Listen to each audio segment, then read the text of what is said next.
안녕하세요. 오늘 저희와 함께 살펴볼 자료는요. KT 엔지니어링의 미래 사업 방향에 대한 내부 검토 문서입니다. 2025년을 기점으로 해서 회사의 정체성을 좀 다시 세우고 지속 가능한 성장을 위해서 두 가지 큰 전략 방향을 고민 중인 것 같아요. 당신이 보내주신 이 자료들을 바탕으로 회사가 이제 선택과 집중으로 갈지 아니면 균형 성장 쪽으로 갈지 그 핵심 내용을 한번 파헤쳐보죠.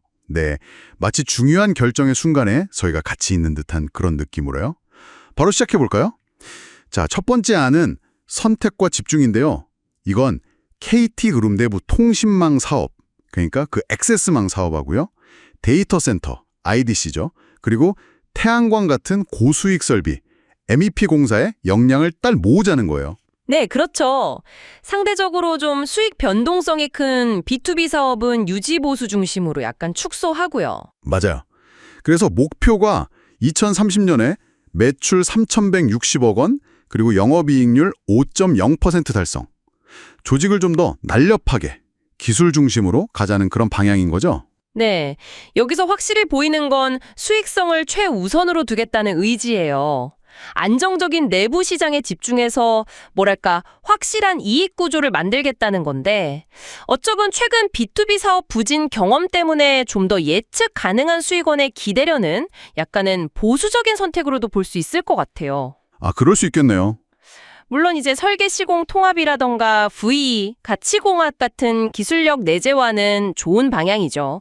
그렇지만 자료에서도 지적하듯이 B2B 인력 전환 같은 건 실행이 쉽지는 않을 겁니다. 그렇죠. 그건 현실적인 어려움이 따르겠네요.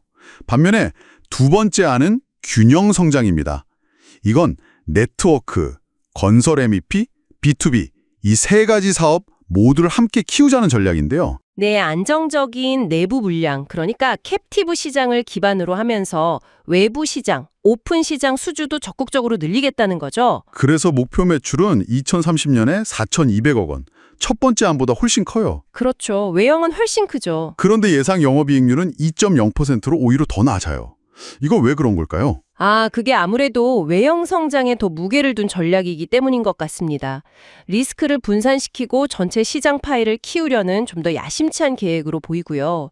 다양한 사업 경험을 쌓을 수 있다는 장점도 분명히 있죠. 네네. 하지만 여러 사업을 동시에 관리해야 하니까 자원이 분산될 수밖에 없고 특히 경쟁이 치열한 외부 B2B 시장에서는 수익성 확보가 글쎄요, 만만치 않을 수 있거든요. 아하. 그래서 낮은 예상 이익률은 이런 현실적인 어려움을 좀 반영한 게 아닌가 싶어요.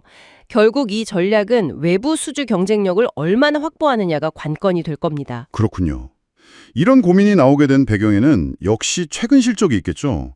자료를 보니까 2023년에 B2B 사업 부진으로 영업손실 마이너스 1.2%까지 기록했다가 네, 그랬다가 2024년에 내부 사업 확대로 겨우 이제 0.5% 플러스로 돌아섰다고 나오죠. 그러니까 B2B 사업의 어떤 변동성, 이걸 줄이고 안정적인 기반을 만들어야 한다는 위기감이 상당히 컸을 것 같아요. 바로 그 지점입니다.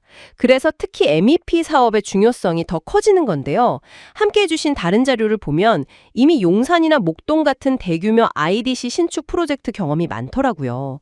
총 규모가 7,358억 원인데 그중에 IDC 비중이 81%, 핵심인 MEP 영역이 66%나 되고요. 와, 경험이 상당하네요.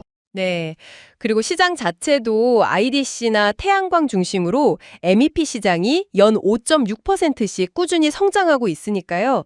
두 전략 모두 이 MEP 역량 강화를 핵심으로 가져가는 건 어찌 보면 당연한 수순인 거죠. 흥미로운 건 이 두 가지 다른 전략 방향 모두 기술 내재화를 공통 과제로 삼고 있다는 점이에요. 특히 BIM, 그러니까 빌딩 정보 모델링하고 VE 설계 역량, 이걸 자체적으로 확보해서 외부 의존도를 낮추겠다 이런 목표가 아주 뚜렷해요. 맞습니다.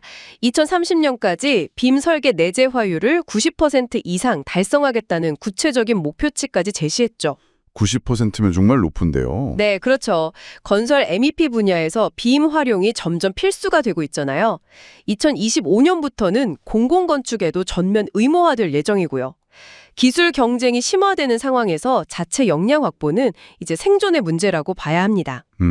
다만 내재화율 90%라는 목표는 상당히 도전적이라고 생각해요.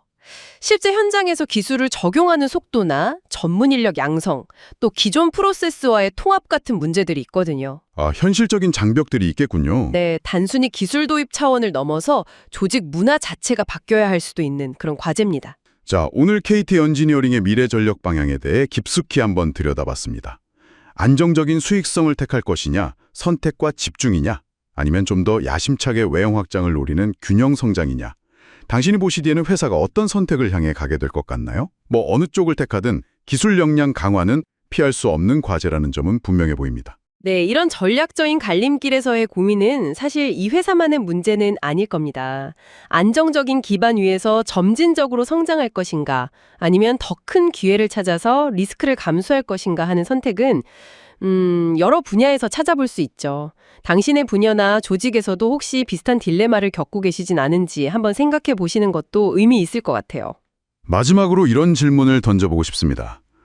BM이나 디지털 트윈 같은 3단 기술을 완벽하게 내재화하고 또 잘 활용하는 건설 설비 회사가 있다면요.